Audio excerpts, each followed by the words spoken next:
1,20,000 1,30,000 बोसोराव बिदि थांनो हागौ फि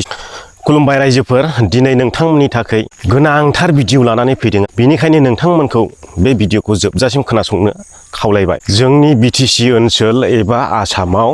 जायफ्रा पिअ पास खालामनानै दङ बिथांमोना दा गोबां कनफ्यूज जानानै दं मा डिग्री लाफिनगोन बबेयाव एडमिशन खालामगोन बेफोरबायदि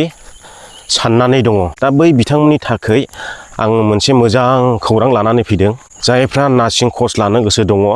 नोंथांमोनखौ आङो एसे रायज्लायनानैहाय सेटआप खालामनानै होनो हागोन आंनियावहाय खौरां सफैनानै दंखायो अलरेडि दाख्लैबो अफार फैदोंमोन आंनाव बेबायदिनो ओमफ्राय दाबो नैबे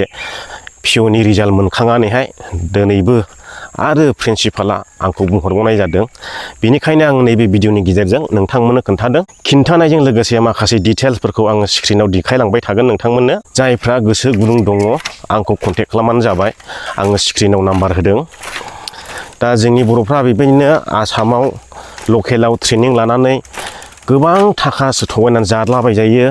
आरो सोरबा सोरबा लाथायदोंब्लाबो मोनथायदोंब्लाबो सोरनिबा सार्टिफिकेटना बबेयावबा खामानि होआ बबेयावबा सोलिया नैबेफोरबायदि जायो आरोखि जोंनि आसामाव बेनिखायनो जेराव सोरखारि मोजां गिदिर नैबेयावहाय नोंथांमोना ट्रेनिंखौ लानांगौ नंबां जाबां फिसा फिसौ लानानैहाय उनावहाय लाथायबाबो नोंथांमोना खामानि मावनो ओंखारोब्ला नोंथांनि सार्टिफिकेटआ जेबो खामानि होनाय नङा आरो बेनिखायनो सिगाङावनो सानखा हखा ट्रेनिंखौ लानांगौ दा जोंनाबो बिनानावा नार्स ट्रेनिं लागासिनो दङ थांनाय बोसोरथाम सिगां बेबायदिनो जादों नङाबा बिजनियाव लाहां क'क्राझाराव लाहां एडमिशन होनानै ओरैनो फैसाया दैयाव थांदों आरो 5-6 हाजारा बेनिखायनो सिगाङावनो सानखा हखा खनसेनो खालामखानांगौ आरो दा आं जायगा खोन्थानाया जाहैबाय बियो तेलेंगाना स्टेटनाव हायद्राबादनाव बेयावहाय आंनि बिनानाव असेयानो दंहैयो दा आंनि बिनानावा फैगौ नभेम्बरावहाय एग्जाम होनानैहाय पास जाबाथाय बिसोरहा कमप्लिट जाबाय आरो बेनिखायनो दा प्रिन्सिपाला आंखौ सिनायो नालाय प्रिन्सिपाला आंनियावहाय माने गोदान ट्रेनिं लाग्राफोर दङब्ला लाबो अननानै होननानै बुंनायखाय भिडिअ खालामनानै खोन्थादों जायफ्रा गोसो गुदुं कन्टेक्ट खालामना जाबाय प्रिन्सिपाला नोंनो दोनफैदो होनबा आं दोनहैगोन आरो गाव लांफैयो होनबा गाव लांफैथोंसै जायखिया आङो मानसिखौल' कन्टेक्ट खालामना दोननांगौ बेयाव जेबो गिनांगौ गैया गोनो गोथो जेबो गैया दा जोंनि लकेलनि बायदि बबेबा अफिस खुलिंज्रांबायनानैहाय एडमिसननि थाखा लानानै खारनाय नैबेफोरबायदि नङा खिन्थु बियो रियेल सैथो आं प्रिन्सिपालजों रायज्लायबाय थायो आरो आंनावबो फन हरबाय थायो